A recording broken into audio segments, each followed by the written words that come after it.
Class 10th, today we will start with the 5th chapter, that is Footprints Without Food.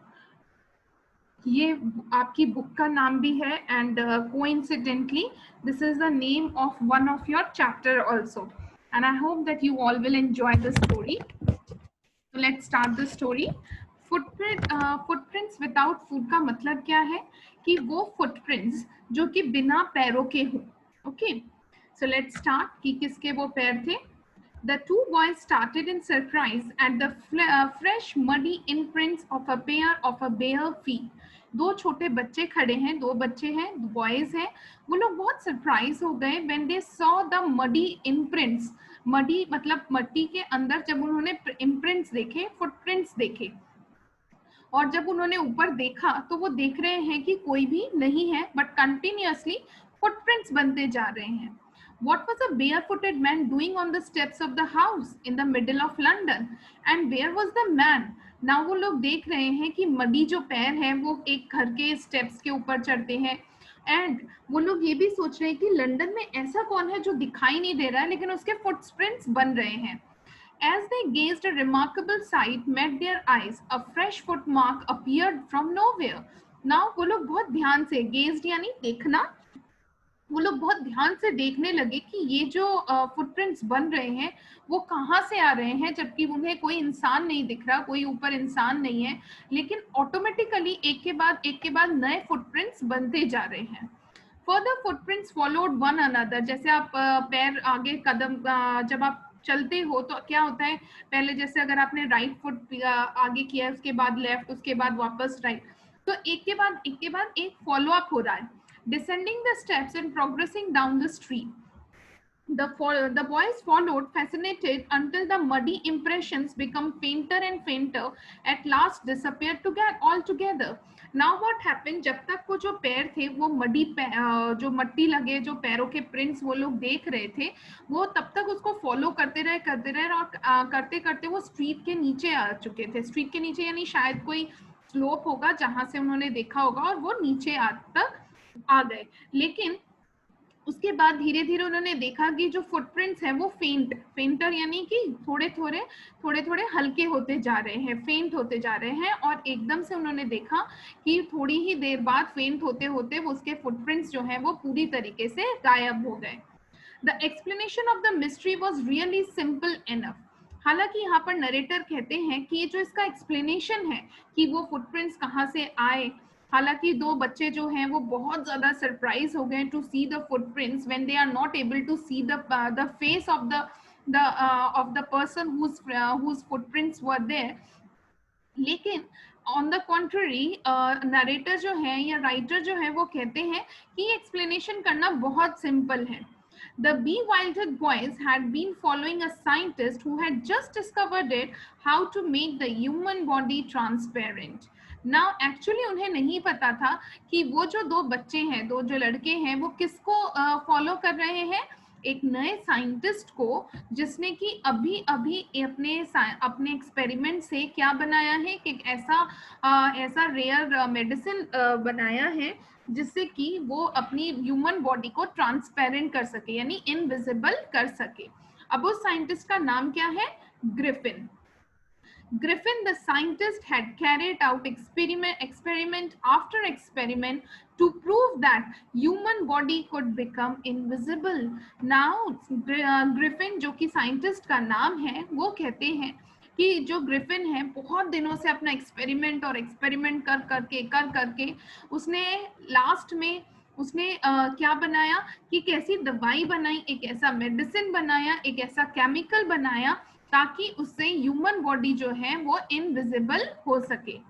Finally, he swallowed certain rare drugs and his body became as transparent as a sheet of glass, though it also remained as solid as glass. Now, अब जो writer हैं वो ये कहते हैं कि हालांकि उसने ग्रिफिन जो है उसने अपनी बॉडी में इस तरीके से उसने अपना ड्रग्स जो था या केमिकल जो सोच लो, केमिकल जो था उसने कंज्यूम इतना कर लिया था कि उसकी बॉडी जो है वो बिल्कुल शीशे के जैसे हो गई, मतलब उसको कोई देख नहीं सकता, लेकिन हाँ ग्लास के जैसे वो सॉलिड भी थी यानी कोई टच कर सकता है उसको. Brilliant scientist though he was, Griffin was rather a lawless person.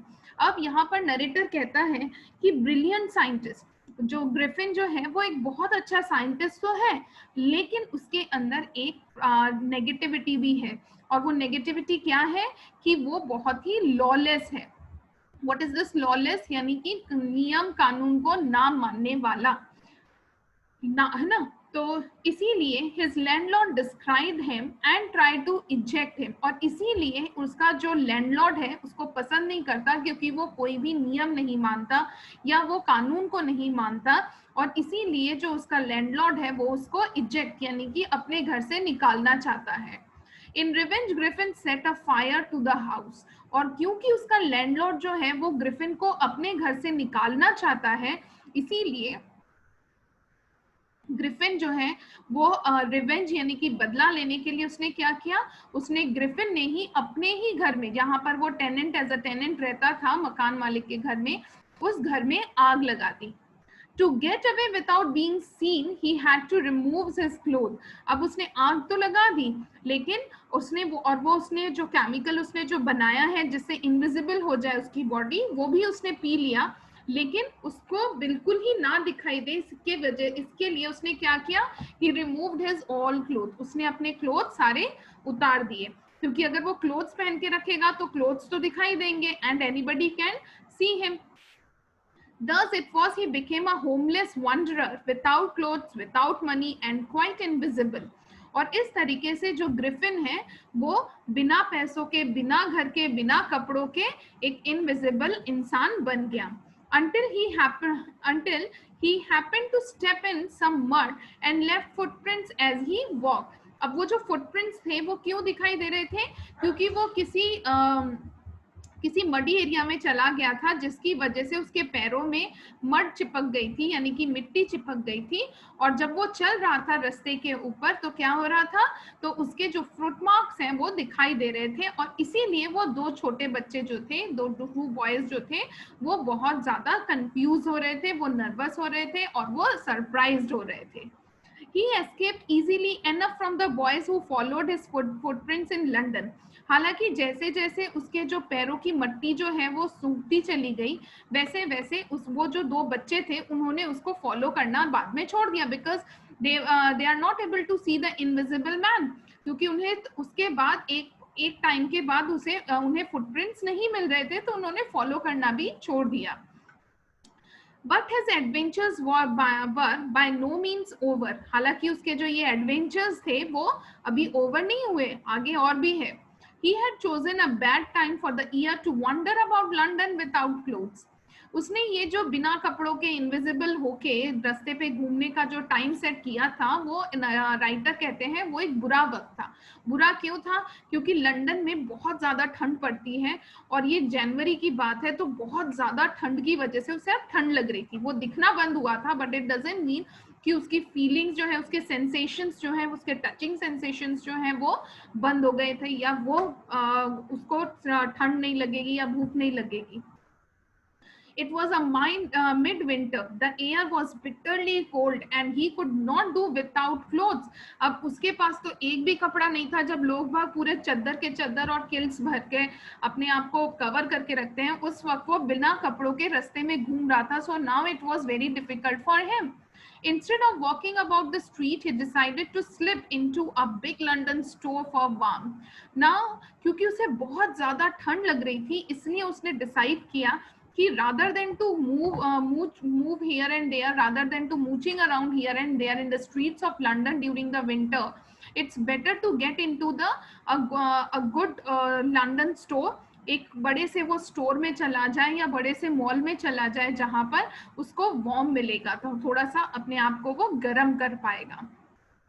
Closing time arrived, and as soon as the doors were shut, Griffin was able to give himself the pleasure of clothing and feeding himself without regard to expense. अब क्योंकि London के जो stores थे वो बंद होने वाले थे, बंद होने से पहले ही जो ग्रिफिन था वो स्टोर के अंदर आ चुका था, और स्टोर के अंदर आने के बाद उसने क्या किया, क्योंकि वो दिखाई तो दे नहीं रहा था, तो लोगों ने भी बंद कर दिया. अब वहां पर कपड़े रखे थे, तो उसने अच्छे से अपने आप को कवर किया, और अब उसको खाने को भी मिल गया. कई स्टोर्स में आपने देखा होगा, बहुत सारे स्टोर्स ऐसे होते हैं जहां पर खाना भी मिलते हैं, कपड़े भी मिलते हैं, जहां पर मॉल्स होते हैं, एक ही स्टोर में बहुत कुछ मिलता है ना. For example, if you will go to the V Mart or the City Mart or the Reliance Fresh, you will get n numbers of the thing, even in the चाहे वो खाने की हो, चाहे पहनने की हो, चाहे यूज करने की हो. तो this sort of stores might be was there where Griffin entered. So वहां पर जाके उसने क्लोथिंग भी हो गई उसकी, और उसने अपने आप को अच्छे से खाना भी खिलाया, और वो भी बिना किसी एक्सपेंस के, बिना किसी पैसों के. He broke open boxes and wrappers and fitted himself out with the warm clothes. उसने boxes को खोला, wrappers को खोले, और उसके बाद अपने आप को गर्म कपड़ों से ढक लिया. Soon with the shoes and overcoat and a wide brimmed hat, जैसा आप देख रहे हैं कि उसने किस तरीके से अपने आप को सूट वूट पहना के, हैट वगैरह पहना के तैयार कर लिया. He became a fully dressed and visible person. अब भले ही उसकी बॉडी नहीं दिख रही थी, लेकिन you can see into the picture कि वो दिखाई दे रहा था, बस उसकी बॉडी नहीं दिख रही थी. In the kitchen of the restaurant, he found a cold meat and a coffee, and he followed up the meal with the sweets and a wine taken from the grocery stores. अब वो जब उसके kitchen में गया, उसी store के kitchen में, तो he find it out very good meat. उसको वहां पर मीट मिल गया, कॉफी मिल गया, उसने वाइन तो ले ही ली थी. Finally, he settled down to sleep on a pile of kills. और फाइनली जब उसका पेट भर गया, उसने कपड़े पहन ही लिए थे, तो उसने क्या डिसाइड किया कि फाइनली किल्स का मतलब होता है कंबल, उसने कंबल के ढेर के ऊपर सोना प्रेफर किया, सो दैट वो सॉफ्टनेस उसको मिल जाएगी. If only Griffin had managed to wake up in the good time, all might have been well. अब राइटर ऐसा कहते हैं कि अगर ग्रिफिन जो है वो अपने वक्त में उठ जाता, अपने वक्त का मतलब जब स्टोर कीपर्स जो हैं या वहाँ के जो असिस्टेंट्स हैं वो आए, उससे पहले अगर ग्रिफिन उठ जाता तब तो मामला ठीक था, लेकिन ऐसा कुछ नहीं हुआ. As it was, he did not wake up until the assistants were already arriving next morning. लेकिन क्या हुआ, क्योंकि वो टाइम से उठ नहीं पाया, इसकी वजह से क्या हुआ कि वो तब उठा जब असिस्टेंट्स जो थे वहां के स्टोर के, वो लोग अंदर आए. when he saw a couple of them, जैसे ही उसने उन लोगों को देखा, उसने क्या किया, approaching, he panicked and began to run. अचानक से वो बहुत परेशान हो गया और वो भागने लगा. अब वो ये भूल गया कि वो भागने तो लग गया, लेकिन क्या है कि क्योंकि उसने रात को अपने आप को अच्छे से कपड़े पहन लिए थे, सूट वगैरह, बूट्स वगैरह, हैट वगैरह सब पहन लिए थे, तो वो भूल गया कि वो तो विजिबल है. अब they naturally gave a chase मतलब फॉलो करना. वो जो असिस्टेंट्स आए थे वो आराम से उसको फॉलो कर सकते थे. In the end, he was able to escape only by quickly taking off his newly found clothes. और at the end जब उसको पता लगा कि exactly वो कैसे उसको चेज कर पा रहे हैं, कैसे उसको पकड़ पा रहे हैं या फॉलो कर पा रहे हैं, क्योंकि उसने क्लोथ्स पहन रखे थे, तो finally he removed all the clothes one more time. So one more, he found himself invisible but naked in the chill January air. Now वापस क्या हुआ कि एक बार फिर वो invisible तो हुआ, लेकिन वापस से उसने क्या किया, सारे अपने जो कपड़े थे उसको, क्योंकि उसने उतार दिए थे, वापस जनवरी की उस ठंड में वो नेक्ड हो गया, वापस विदाउट क्लोथ्स वो हो गया. This time he decided to try the stock of the theatrical company in the hope of finding not only clothes but also something that would hide the empty space above his shoulders. Now, अब वो भागा तो उसने कुछ सीखा. उसने क्या सीखा, फाइनली उसने डिसाइड किया कि वो एक थिएटिकल, जहाँ पर थिएटर के आर्टिस्ट जो तैयार होते हैं, थिएटर्स होते हैं, वहाँ पर उनके पास बहुत सारे नकली प्रॉप्स होते हैं, तो वो इस जगह पे जाएगा to find the only clothes. वो अब not only clothes but also something that would hide the empty space. और क्योंकि थिएटर्स के जो आर्टिस्ट होते हैं उनके पास नकली प्रॉप्स होते हैं, फॉर एग्जाम्पल दाढ़ी, मूछ, नाक, आंख, मास्क, बहुत सारी चीजें होती हैं. तो उसने सोचा मैं एक ऐसी जगह पर जाऊंगा ताकि मुझे नकली कपड़े तो मिलेंगे ही मिलेंगे, साथ में मुझे थियोरेटिकल मेकअप भी मिल जाएगा. अब वो क्यों उसने ऐसा सोचा कि उसको एक नकली फेस की भी जरूरत है. अबव हिज शोल्डर, आपके शोल्डर के ऊपर क्या है, आपका नेक और फेस है. तो ये जो नेक और फेस जो है वो दिख जाए उसको, वो अच्छे से प्रॉपर तरीके से वो विजिबल हो, तो इसीलिए उसने क्या सोचा कि भाई अगर कपड़े पहनेगा और उसका फेस नहीं होगा तो लोगों के लिए तो प्रॉब्लम हो जाएगी और उसके लिए भी प्रॉब्लम, सब लोग उसको पीटेंगे या पकड़ के ले जाएंगे। लेकिन अगर वो इनविजिबल रहा, लेकिन अगर वो ऐसा कुछ करता है ताकि वो अपना काम भी करता रहे और विजिबल भी हो जाए, है ना, तो फिर क्या होगा, तो उसके लिए वो थोड़ा सा ईज हो जाएगा, इसीलिए उसने ऐसा सोचा।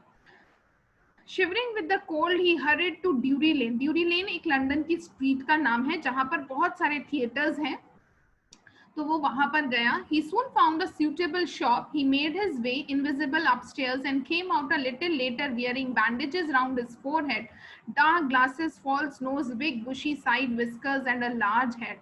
अब उसने जल्दी ही ड्यूरी लेन में जाके उसको जल्दी ही एक ऐसी शॉप मिली जहां पर उसको सब कुछ जो वो चाहता था वो मिल गया। उसने क्या किया, उसने ओवरकोट वगैरह ड्रेसिंग तो किया ही, और अपने शोल्डर्स के अबव पार्ट को यानी उसको फेस कवर करने के लिए उसने पूरे फेस में बैंडेजेस लगा लिए और बहुत बड़े बड़े गॉगल्स लगा लिए और हैट लगा ली, सो दैट ऐसा लग रहा था जैसे किसी आदमी ने अपना पूरा चेहरा ढक लिया है, और गॉगल्स भी है और हैट लगा रखी है। To escape without being seen, he callously attacked the shopkeeper from behind, after which he robbed him of all the money he could find. अब उसको उस दुकान से निकलना था क्योंकि अब तो वो विजिबल था सबके लिए, तो उसने क्या किया कि उसने उस शॉपकीपर, वो जो स्टोर कीपर जो था वहां का, उसको थोड़ा रॉब्ड किया। उसने जाते जाते उससे थोड़े से पैसे भी ले लिए और इस तरीके से उसने अपने आप को भी बचाया और वो उसने रॉब्ड भी किया। Now the next part we'll study in the next class. Okay, thank you.